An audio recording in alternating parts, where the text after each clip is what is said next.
अब हम पानीपत के तीसरे युद्ध के परिणामों को जानेंगे। पानीपत के तीसरे युद्ध के परिणामों के बारे में इतिहासकारों में भारी मतभेद है। सुप्रसिद्ध मराठा इतिहासकार सरदेसाई का मत है कि इसमें संदेह नहीं कि जहाँ तक जनशक्ति का संबंध है उन्हें इस युद्ध से भारी क्षति पहुँची, पर इसके अलावा मराठों के भाग्य पर इस विपत्ति का वस्तुतः कोई प्रभाव नहीं पड़ा। नई पीढ़ी के लोग शीघ्र ही पानीपत में होने वाली क्षति की पूर्ति करने के लिए उठ खड़े हुए।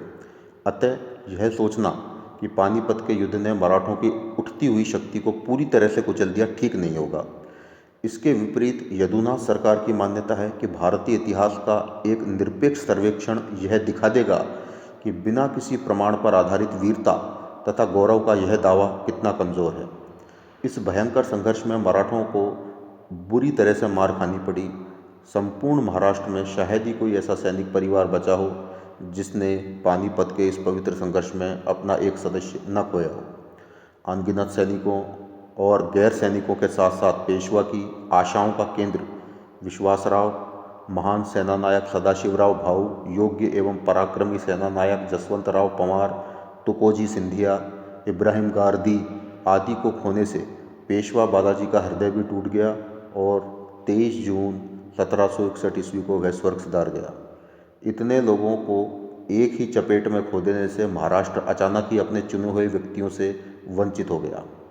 इससे मराठों की सैनिक एवं राजनीतिक प्रतिष्ठा में भारी कमी आ गई।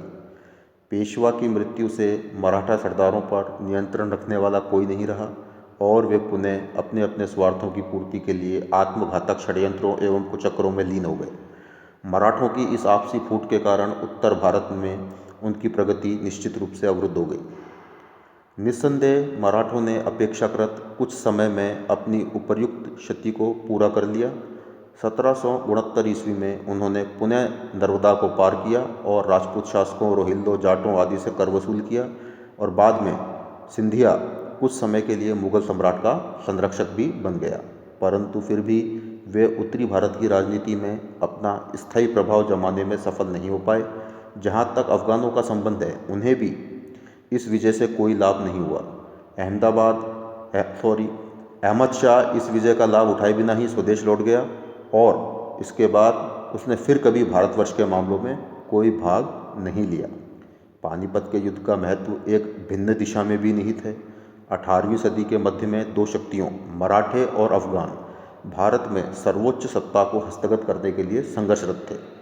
पानीपत में जहां मराठा शक्ति को जबरदस्त धक्का लगा, वहीं लड़खड़ाते मुगल साम्राज्य का भी अंत हो गया।